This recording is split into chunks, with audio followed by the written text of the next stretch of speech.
नमस्कार, आप देख रहे हैं जन टीवी और मैं हूं आपके साथ खुशबू परमार। आइए नजर डालते हैं शहर की प्रमुख खबरों की ओर। संघ के वरिष्ठ प्रचारक गोपाल जी यवतीकर के निधन पर उज्जैन पहुंचे मुख्यमंत्री शिवराज सिंह चौहान ने श्रद्धांजलि अर्पित की। संघ के वरिष्ठ प्रचारक गोपाल जी यवतीकर का आकस्मिक निधन हो गया। उनके निधन की खबर मुख्यमंत्री शिवराज सिंह चौहान तक पहुंची तो उन्होंने तुरंत उज्जैन जाने का प्रोग्राम बना लिया। मुख्यमंत्री सुबह हेलीकॉप्टर से उज्जैन आए और हेलीपैड से सीधा सरदारपुरा स्थित संघ कार्यालय आराधना भवन पहुंचे। यहां मुख्यमंत्री शिवराज सिंह चौहान ने वरिष्ठ प्रचारक गोपाल जी की पार्थिव देह के दर्शन कर पुष्पांजलि अर्पित की। वापस लौटते वक्त मुख्यमंत्री शिवराज सिंह चौहान ने मीडिया से बातचीत करते हुए कहा कि गोपाल जी एक व्यक्ति नहीं, एक संस्था थे। उनका निधन अपूरणीय क्षति है। उन्होंने अपना संपूर्ण जीवन भारत माता को समर्पित कर दिया। यह श्रद्धांजलि अर्पित करने के पश्चात मुख्यमंत्री शिवराज सिंह चौहान सीधे पुलिस लाइन स्थित हेलीपैड पहुंचे और हेलीकॉप्टर से भोपाल के लिए रवाना हो गए। गोपाल जी व्यक्ति नहीं, विचार थे, संस्था थे, प्रेरणा थे। उन्होंने स्वयं का पूरा जीवन तो भारत माता की सेवा में समर्पित किया था, लेकिन हमारे जैसे लाखों लाख स्वयं सेवक भी उनके हाथों तैयार हुए, उनकी प्रेरणा से तैयार हुए। बचपन में भोपाल में वो हमारे विभाग प्रचारक थे, तब मैं उनके संपर्क में आया था और उनकी प्रेरणा, उनके जीवन, उनके आदर्श, वो काम करने की हमारी प्रेरणा बने। वो हमारे लिए आदर्श थे। गोपाल जी ने जो कह दिया, हम सबके लिए वो पत्थर की लकीर होती थी। आंख बंद करके अपनी श्रद्धा के कारण उनके बताए मार्ग पर चलते थे। उन्होंने ऐसे कई ध्येयवादी कार्यकर्ता तैयार किए और अंतिम समय तक लगातार वो भारत माता की चरणों की आराधना में जो भी काम उनकी तरफ आया वो लगातार करते रहे। मुक्त संगो अनहमवादी धृति उत्साह समन्विता सिद्धि असिद्धियों निर्विकारा कर्ता सात्विक उच्चते, जो भगवान श्री कृष्ण ने कहा था, वे एक सात्विक कार्यकर्ता थे, आदर्श थे, प्रेरणा थे। राहुल गांधी ने जनसभा में किसान, युवा और छोटे व्यापारियों को बताया तपस्वी। कहा तपस्वियों को नहीं मिल रहा तप का फल। तपस्वी भगवान शिव की नगरी में कांग्रेस नेता राहुल गांधी ने तपस्या और तपस्वियों को अलग अंदाज में परिभाषित किया। उन्होंने किसान, युवा और छोटे व्यापारियों को तपस्वी बताते हुए सरकार और भाजपा पर निशाना साधा। राहुल ने कहा देश के तपस्वियों को तप का फल नहीं मिल रहा, उनका अपमान हो रहा है। उन्होंने भारत जोड़ो यात्रा को 4-5 बार किसान, युवा के तप से छोटा बताया। कांग्रेस पूर्व अध्यक्ष राहुल गांधी ने मंगलवार शाम को मध्य प्रदेश में पहली आम सभा सामाजिक न्याय परिसर में ली। 50,000 से अधिक लोगों के बीच राहुल ने 25 मिनट के भाषण में पूरे समय तपस्या को किसान, युवा और छोटे व्यापारियों से जोड़कर बड़े वर्ग को प्रभावित करने का प्रयास किया। राहुल बोले, हम भगवान शिव को पूजते हैं क्योंकि वे तपस्वी है। सभी देवता तपस्वी थे। भारतीय संस्कृति में तपस्वियों को पूजा जाता है। भगवानों का तप तो अतुलनीय है, लेकिन और लोग भी तपस्या करते हैं। यात्रा तो कुछ नहीं है, बड़ी तपस्या उन मजदूरों की है जो कोरोना काल में पैदल मुंबई, बेंगलुरु आदि क्षेत्रों से देश में एक से दूसरे कोने तक गए। देश के किसान, युवा, मजदूर, छोटे व्यापारी, व्यवसायी, मीडिया कर्मी तपस्वी है। भाजपाई भगवान के आगे हाथ जोड़ते हैं, लेकिन जो इस देश में तपस्या करता है उन्हें खत्म करते हैं, मतलब भगवान का अपमान करते हैं। हम सब ने दर्शन लिए और बहुत अच्छा लगा।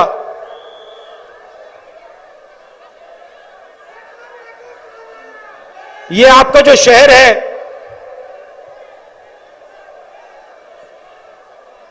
जो महाकाल मंदिर है, शिव जी का मंदिर है।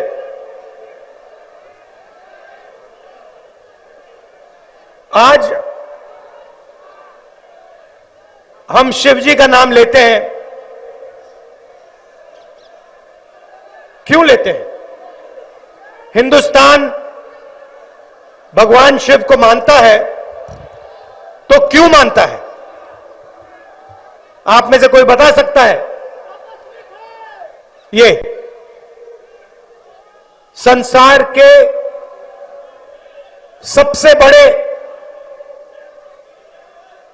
तपस्वियों को हिंदुस्तान मानता है। अब देखिए,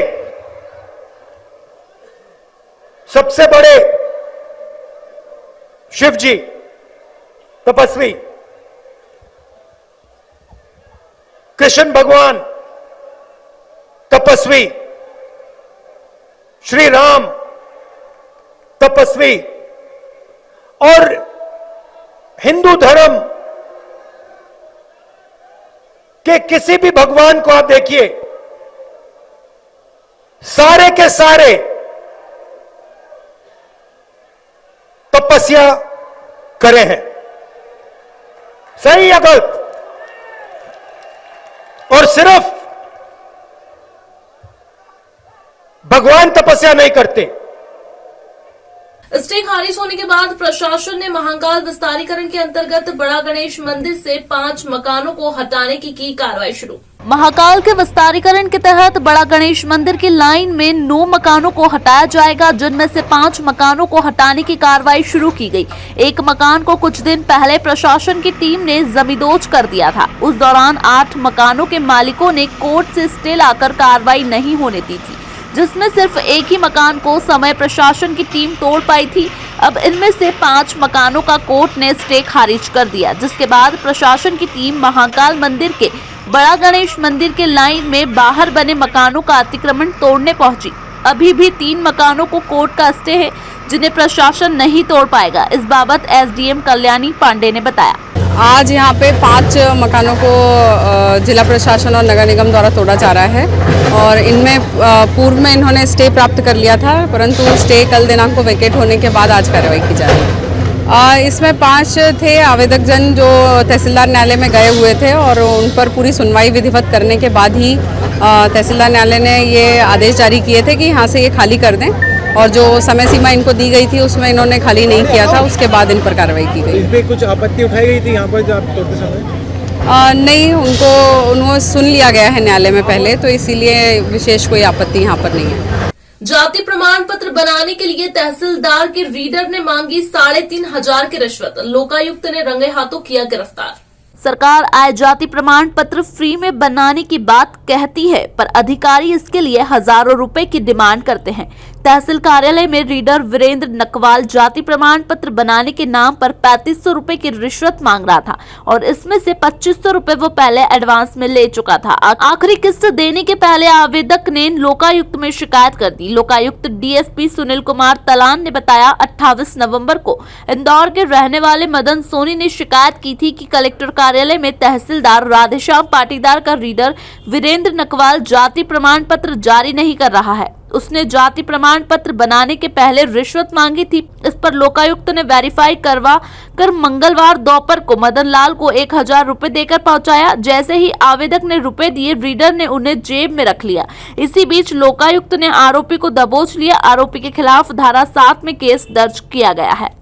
आवेदक मदन सोनी जो कि गांधीनगर इंदौर में रहते हैं, वो उज्जैन के ही रहने वाले हैं। उन्होंने जाति प्रमाण पत्र के लिए आवेदन लोक सेवा गारंटी वाली स्कीम में इंदौर में दिया था, जो वहाँ से यहाँ ट्रांसफ़र हो गया था उज्जैन, और उसके बाद किसी कारणवश अधूरा आवेदन बताकर उसको पंजीबद्ध कर दिया, उसको फाइल कर दिया गया। उसके बाद उन्होंने दोबारा से यहाँ इन बाबू से जो वीरेंद्र जी से मिले आके, और इनसे मिलकर उन्होंने दोबारा आवेदन किया 16/11 को। तो पहले इन्होंने 2500 रुपये इनसे ले लिए थे मदन सोनी जी से, और अभी फिर से जब कल ये बात करने आए तो 1000 रुपये की डिमांड इन्होंने और की। तो आज इनको 1000 रुपये रिश्वत लेते हुए रंगे हाथ लोकायुक्त की टीम ने पकड़ा है। कल एसपी साहब श्री अनिल विश्वकर्मा साहब को इन्होंने शिकायत की थी, उस पर से एसपी साहब ने टीम गठित की और उस टीम ने आज इनको 1000 रुपये नगद रिश्वत लेते हुए इन्हीं के कार्यालय में पकड़ा है। विनोद मिल के रहवासियों को राजस्व विभाग द्वारा दूसरी बार मिले मकान खाली करने के नोटिस। रहवासियों ने विधायक पारस जैन के घर पर दिया धरना। विनोद मिल के रहवासियों में विस्थापित होने का डर सता रहा है। राजस्व विभाग द्वारा उन्हें दूसरी बार मकान खाली करने की नोटिस जारी हुआ है, जिसके चलते विधायक पारस जैन के घर के बाहर करीब 150 लोग धरने पर बैठ गए। उनकी मांग थी कि मजदूर परिवारों के हित में कोई फैसला नहीं लिया तो हम उग्र आंदोलन करेंगे। रहवासियों ने कहा कि सरकार को पैसा ही चाहिए तो हमसे ले, मगर हमारा घर नीलाम न करे। इस बाबत रहवासी राकेश यादव और एडवोकेट हेमंत नागर ने बताया। ये हम सलंग आ रहे हैं, विनोद मिल के मजदूर लोग हैं। हमको विनोद मिल कंपनी ने क्वार्टर बना के दिए थे विनोद मिल की जगह पे, और आज हमारे को अतिक्रमण बताकर हम सबका कब्जा हटाया, हमको कब्जाधारी बताकर हटाया जा रहा है। तो आज हम पहले भी हम इस मामले में कलेक्टर साहब का घेराव कर चुके हैं। विष्णुदत्त जी शर्मा हमारे जो प्रदेश अध्यक्ष हैं उनसे भी हम बातचीत कर चुके हैं, सभी से हम उज्जैन शहर के सभी नेताओं से बातचीत कर चुके हैं। फिर भी हमारे को परसों के दिन फिर नोटिस दे दिया गया है। और कल हम प्रमुख सचिव जी मध्य प्रदेश शासन आए थे, तो वो हमारे को 2 दिन का अल्टीमेटम वहाँ क्षेत्र में देके गए हैं अधिकारियों को, 2 दिन में ये सब हटा के इनको ग्राउंड किया जाए। तो इसी विरोध में आज हम यहाँ आए हमारे क्षेत्रीय विधायक पारस जी जैन साहब के पास कि आज शिवराज सिंह जी भी उज्जैन में है, कलेक्टर साहब भी उज्जैन में है और माननीय विधायक साहब भी उज्जैन में है। तो तीनों मुखिया हैं, आज हमारा कुछ भी उसमें निकाल हो सकता है, यही आशा के साथ हम यहाँ आए हैं। और कल से हम, अगर हमारी कोई सुनवाई नहीं होती है तो कल से हम विनोद मिल गेट पे मंच बनाकर धरना देंगे। हमारी महिला मोर्चा वाले सब हमारे वहाँ भूख हड़ताल पे बैठेंगे और सलंग ये आंदोलन सतत जारी रहेगा। हम पीछे हटने वाले नहीं हैं। देखो, सबसे पहले हमारी मांग ये है कि मध्य प्रदेश शासन का जो मंत्रिमंडल है उसने 23 सितंबर 2020 में पूरे मंत्रिमंडल ने एक मत होकर ये निर्णय लिया था कि जो भी व्यक्ति 2014 के पहले से शासकीय भूमि पर अपना मकान बना के रह रहा है उसको वहाँ का हम मालिकाना अधिकार देंगे। और इस बात में संशोधन करते हुए हमारे माननीय मुख्यमंत्री जी जो हैं उन्होंने इस बात का आश्वासन दिया है कि जो लोग 2014 नहीं बल्कि 2018 से भी जो लोग काबिज हैं उनको भी हम मालिकाना अधिकार देंगे। आज विनोद मिल की चाल में हमारे कम से कम 150-160 के लगभग जो परिवार है वो करीब 70-80 सालों से वहाँ रह रहे हैं। जब ये ज़मीन मिल को दी थी तब भी ज़मीन सरकारी थी, सरकार ने लीज पे दी थी सेठ तेज कुमार सेठ को, भूपेंद्र कुमार सेठ जी को, सेठ लालचंद जी को, तब भी ज़मीन सरकारी थी। सेठ लालचंद जी या दूसरे जो अन्य सेठ ही यहाँ पे रहे वो कोई इसके मालिक नहीं बन गए थे। जब भी ज़मीन सरकारी थी, आज भी ज़मीन सरकारी है, और जब वो मिल चालू था जब भी ज़मीन सरकारी थी। हमारा कहना ये है कि जहाँ पर हमारे क्वार्टर बने हुए हैं यहाँ पर कोई मिल कभी नहीं रहा, मिल इस बस्ती से अलग हटके था। तो जब हम शासकीय भूमि के ऊपर यहाँ पे बना के दे रहे हैं, मकान हमारे बने हुए हैं, तो हमें यहाँ का मालिकाना अधिकार क्यों नहीं देते आप? हमारे मालिकाना अधिकार की मांग है कि हमको यहाँ का मालिकाना अधिकार दिया जाए। अज्ञात कारणों के चलते पेंटर पर हुआ पत्थरों से हमला, वहीं मामूली विवाद में भाई ने भाई पर किया लोहे के पाइप से वार। थाना नीलगंगा क्षेत्र अंतर्गत इंदौर रोड 2 तालाब पीपल के वृक्ष के पास न्यू इंदिरा नगर नानाखेड़ा निवासी भागीरथ पिता तुलसीराम उम्र 36 वर्ष अपने साथी पेंटर को छोड़ने गए थे। तभी वहां 3 युवक ने आकर भागीरथ पर पत्थर बरसा दिए। भागीरथ को सर पर चोट आने के कारण वह वहीं पर बेहोश हो गया। फिलहाल भागीरथ जिला अस्पताल में उपचार के लिए भर्ती है। युवक ने बताया कि मारपीट में आजू ऑटो चालक और उसके साथ 2 अन्य लोग थे। सर, मैं 2 तालाब के पास में खड़ा था, पीपल के पेड़ के पास। 3-4 लोग जने आए, उन्होंने पत्थरबाजी करी और मुझे सर में चोट आने के बाद और मेरे को फिर कुछ भी नहीं मालूम क्या हुआ। कितने बजे की घटना है ये है अपने 7:30 बजे करीब की। थाने को सूचना दी गई है? सर, गए थाने को सूचना तो मम्मी पापा ने कर दी होगी। इधर एक अन्य घटना में थाना महाकाल क्षेत्र अंतर्गत जयसिंहपुरा गणेश कॉलोनी निवासी लीलाधर पिता मूलचंद उम्र 30 वर्ष सब्जी बेचने का कार्य करता है। जब लीलाधर सब्जी बेचने के पश्चात घर के बाहर ठेला खड़ा कर रहा था, तभी इसी बात पर बड़े भाई राधेश्याम के साथ कहासुनी हो गई। इसके बाद बड़े भाई राधेश्याम और उसके बालक मंगल ने लीलाधर के साथ मारपीट शुरू कर दी और सर पर लोहे के पाइप से वार कर दिया। ये ठेला रखने गया था तो मेरे भाई ने मेरे को बहुत मारा और उसके छोरे ने भी मारा। क्या कारण था? गाली बक रहा था वो। किस चीज से मारा? पाइप से। कहाँ पे मारा? यहाँ तो मारा। जयसिंहपुरा गणेश कॉलोनी। खाना कौन सा लगा भैया? महाकाल। थाने पे सूचना दी इसकी? नहीं। इसके अलावा और भी कुछ गतिविधियां, आइए एक नजर डालते हैं उन पर भी। कोटा से इंदौर जा रहे ट्रक क्रमांक RJ32GA6119 हरिफाटक ओवरब्रिज पर अचानक ब्रेक फेल हो जाने के कारण असंतुलित होकर बाउंड्री वॉल पर चढ़ गया, जिससे बाउंड्री लाइन टूट गई, जिससे कोई जनहानि तो नहीं हुई पर ब्रिज पर बार बार जाम लगता रहा। वाहन कोटा निवासी रामचंद्र उम्र 55 वर्ष चला रहा था। घटना के बाबत क्लीनर शंकर लाल ने बताया, मतलब इधर से आ रहा था मैं, इधर से, तो वहाँ जाके गाड़ी बंद हो गई। बंद होने के बाद मैं स्टार्ट करने लगा तो प्रेशर डाउन हो गया था इसका, तो स्टार्ट नहीं हुआ गाड़ी, रिवर्स में आ गई गाड़ी। तो ये थे उज्जैन शहर के प्रमुख समाचार। ताजा खबरों के साथ बने रहने के लिए देखते रहिए उज्जैन टीवी। हमारे YouTube चैनल को लाइक, सब्सक्राइब करना ना भूलें। नमस्कार।